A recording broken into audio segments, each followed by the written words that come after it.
Welcome to Enchanted Love Tales. The vast and lush garden of the royal palace was filled with spring flowers and the joyful laughter of three princesses. These were the three daughters of the Sultanate, whose beauty, intellect, and talent were admired far and wide. The eldest princess was Amelia, whose deep eyes and graceful charm captivated those who saw her. Instead of the traditional embroidery of the palace, she was more interested in swordsmanship and learning the practical wisdom of war.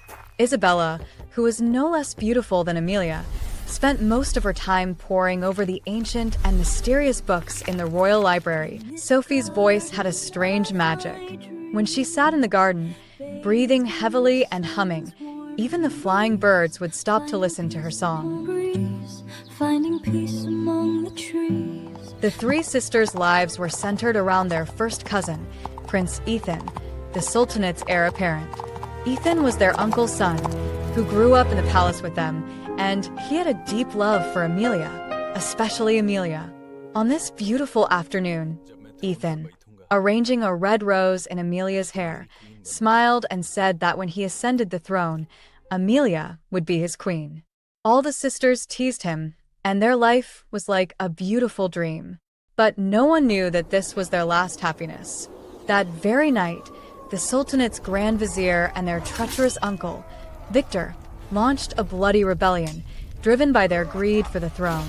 The emperor was treacherously murdered, and the palace was... What is happening in the courtyard? At night? Is Ethan still inside the palace?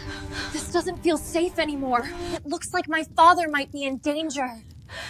This is a rebellion. Everything is collapsing. Sisters were hiding in their room, trembling with fear, when the door burst open with a loud bang.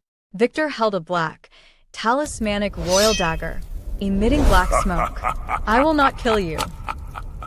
I will not kill you.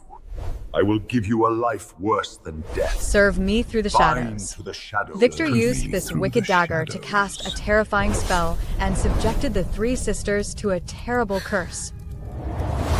From this day on, in the light of day, you will become mere black crows.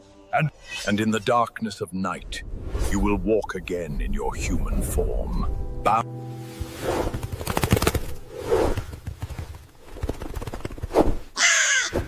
Three black crows entered through the broken window of the palace's tallest, old, and desolate minaret.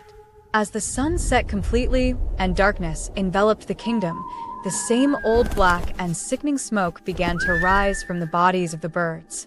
The faint sounds of bones breaking and shattering echoed, and in the next moment, the three crows collapsed to the floor, transforming into three beautiful, yet gasping, girls. As soon as they fell to the ground, Amelia wiped the sweat from her face and quickly supported her youngest sister, Sophie. Sophie's face was pale. She was coughing violently, and suddenly, a black ball of blood oozed from her mouth and fell to the ground. A deep horror spread across the faces of the other sisters in the room. Amelia picked up the blood-soaked feather with trembling hands. Its meaning was clear. The curse was rapidly eroding their humanity. Isabella, the most intelligent among them, began to examine the old artificial map of the palace on the wall. Turning to her sister, Tonight, Uncle Victor is going to have Prince Ethan killed. and Prince Ethan, the crown prince, at tonight's grand royal gathering.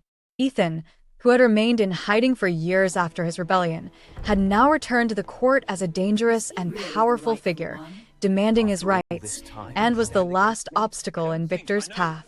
If Ethan died today, Victor would not only gain complete control of the throne, but also the magical royal dagger.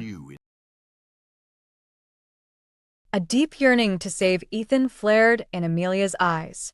She decided that tonight she and Isabella would attend the palace gathering disguised as guests. She instructed Sophie to remain hidden in the tower's basement, as her strength was failing after flying as a crow all day. The royal palace's vast court resounded with lights, dance, and heartwarming music. Look at the precision of their movements. Truly magnificent.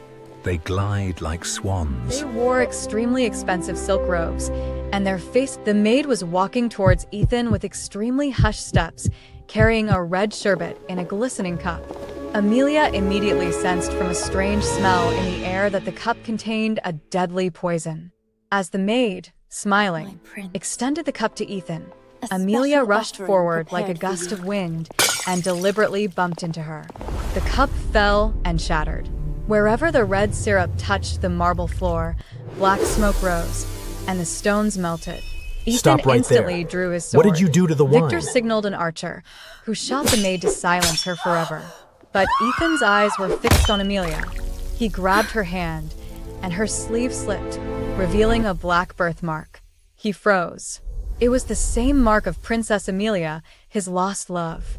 Before he could speak, assassins stormed in. Isabella extinguished the lights. Amelia and Ethan escaped through a secret tunnel. Inside the tunnel, Amelia revealed herself. At sunrise, she and Isabella turned into crows. Ethan realized the truth and fought the soldiers. A red eclipse appeared. Isabella revealed the only way to break the curse. If Victor is killed during the red eclipse, this black magic will be broken. The court fought Victor and killed him with a dagger.